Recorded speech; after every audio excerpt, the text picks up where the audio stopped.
Hey guys, so this is a brand new client that I'm doing today, and to start the surface off, we're gonna do a huge chop, like literally chopping all of her hair off and going practically to her shoulders. For this service, I'm going to be using Schwarzkopf Blondie with 20 volume and Olaplex.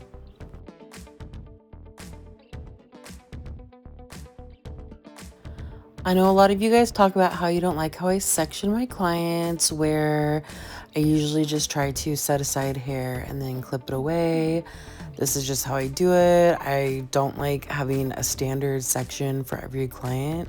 So every client is a little bit different, and then I feel like I can specialize their color towards them and their placement for them specifically versus just doing every client the same. For her, obviously she had a lot of grow out when she came in, so she only gets her hair done like once a year, if that. So she definitely likes to be very rooty. She wants to brighten up and feel like she has some highlights, but she wants them to be really blended and very lived in and extremely low maintenance. Like, absolutely never feeling like she has any grow out or that she will ever need to have to come in. So today we're going to be doing her foil and leaving plenty of roots to feel lived in. Really quickly, I also want to add that if you're noticing that I'm back at the old salon, it's because this is an old video and I never got to it, and I'm low on content, so I'm just kind of like going through and finding old stuff that I haven't utilized. So hi, back at the old space, but still currently in my new space. And if you haven't been here for a while, hi, I moved locations. So if you see more recent videos and I'm in a different spot, it's because I have my own salon now. Thank you, Jesus.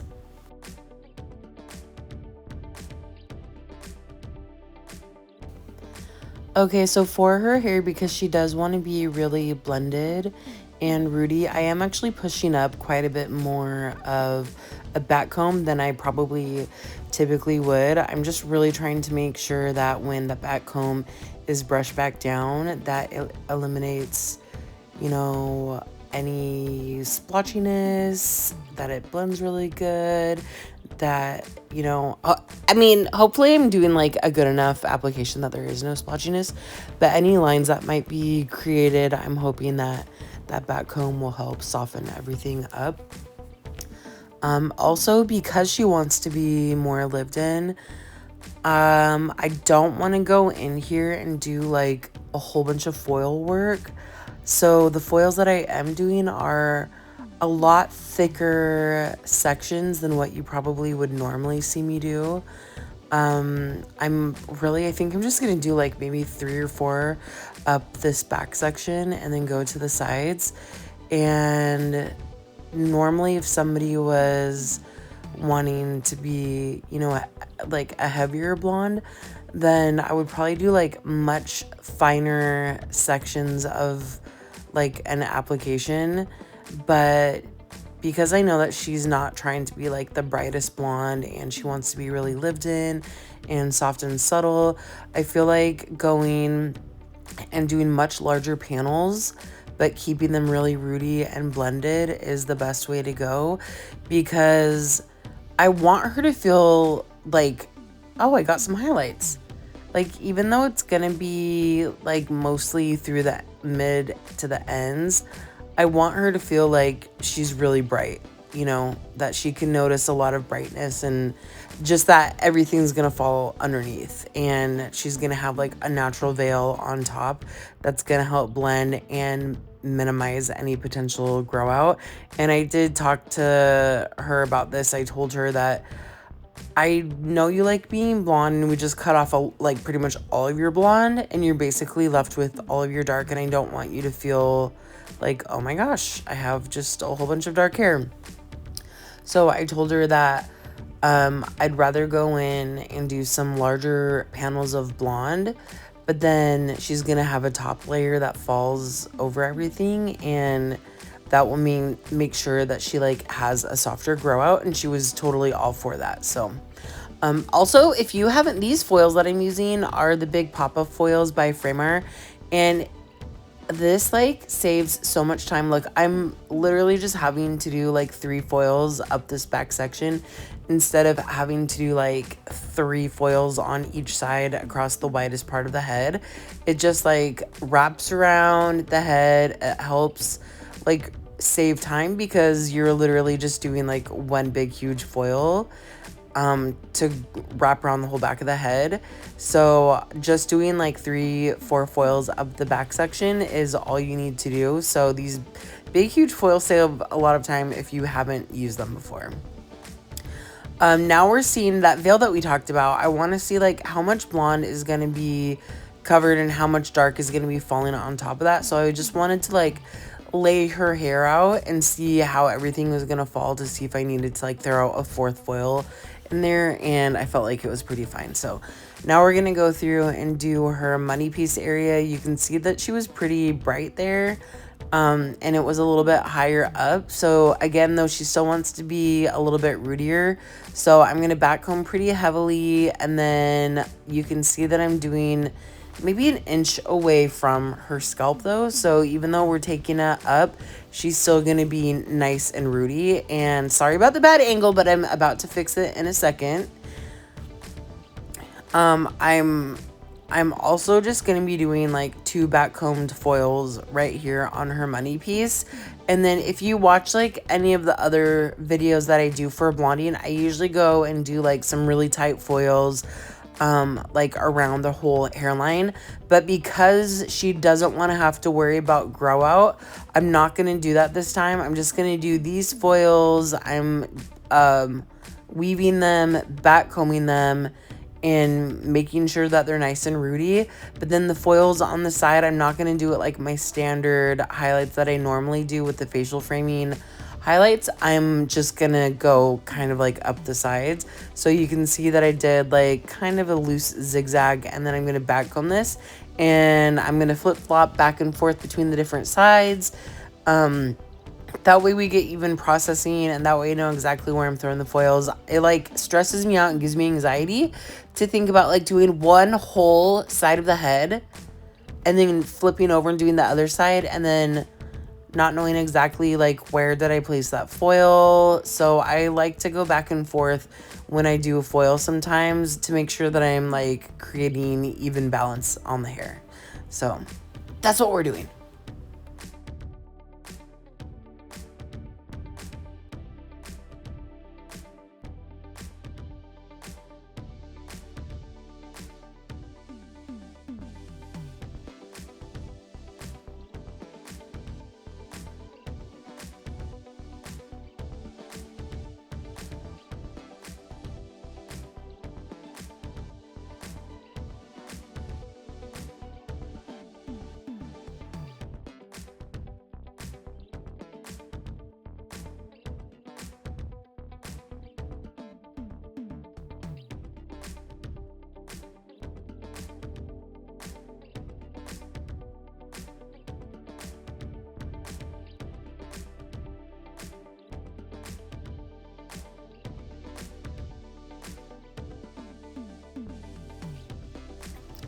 For the foils that I'm doing up her sides, I'm doing them on a diagonal.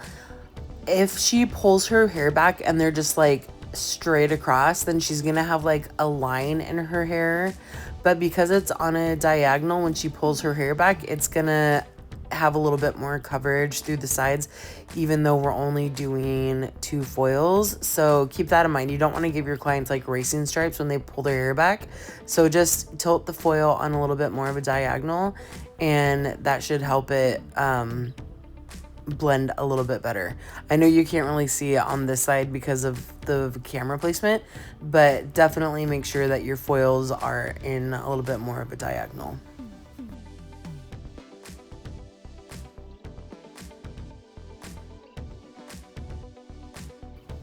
As we're getting to the top of her head, this is where you can start straightening out the foils, because now all this hair is just going to fall on top of everything, and we want to make sure that everything's even.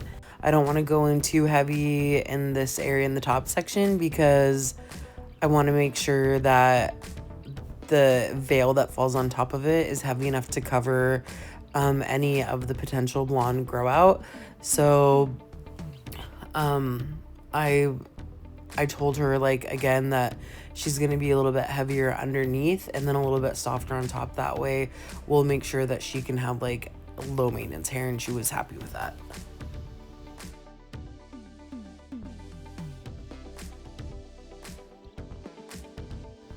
So this is basically it for the foils. I mean, this is really fast and easy. Again, we're doing them a little bit heavier underneath, but you'll see I'm gonna lay all of her hair out. I'm not gonna continue going up any further with the foils closer to her part. I feel like if I go any closer, then she's gonna see highlights showing through, which is really not what she wants. So you're gonna notice that I'm gonna finish her foil and then kind of lay her hair out to make sure that I can see exactly like how much blonde is going to show through. Do I need to go up any higher? I don't. I'm happy with like the placement and everything. So you'll be able to see here. I'm just trying to see, like, okay, I'm asking her, is this okay? Do you want me to go any higher? Do you want anything like on the very top, even if we try to back comb it a whole bunch and blend it even more? And she said no, like this is perfect. She doesn't want like absolutely anything through the top section. So that's what we're doing for our full application. And then for processing, I just put a towel on top to insulate the heat and let her process for about 30 minutes. And look at how nice and bright that is. So we're going to tone her, wash her, and then tone her. And I'm going to use Paul Mitchell the Demi to tone her. We want to be a brighter blonde, but not necessarily like too ashy or anything. Just, I'm using a level 9 to kick out any extra like warmth that might be in her hair. Just to try to give her a nice like neutral bright blonde. So look at that toner. Nice and bright, not too ashy or anything, not ashy at all. Actually, there's still just like a soft warmth in the hair, but not like level 8, 9 brassy warmth or anything. So this is what I was talking about. I only had like those 2 foils on the sides of her head, but when she pulls her hair back, you can see that it blends back nicely. And then you can see that everything's really rooty. That money piece is rooty. She definitely like is happy with the way that this low maintenance color turned out. Lived in Blonde is definitely going strong. I think this is like a good application for your clients that want to be extremely like, we only come in once a year. This is a good option because you can see we re-brightened it all the way through her ends. It's a little bit brighter towards her face, but everything falls underneath, and then she has a lot of her natural color on the top to maintain that low maintenance lived in blonde that she was wanting.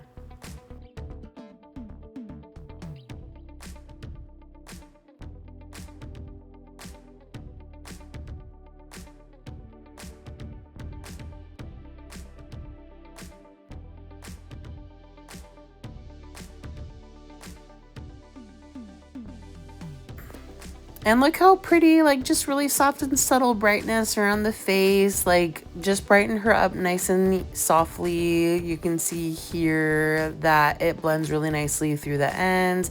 A little bit of a soft ombre. The blonde doesn't go up too high, but there you can just kind of see really soft highlights peeking out, but nothing that's gonna make her feel like, oh my god, I have to come in. So here's her before again, and then super big chop, and here's her after. Thank you guys so much for watching this video. I hope this helps with, if you have a client that truly does not want to have their roots touched, they want to be super natural and as low maintenance as possible, like once a year. Clients, this is a perfect service, and all you have to do is pop in some big foils, 4 on each side, and call it good. Thank you for watching. Don't forget to like and subscribe.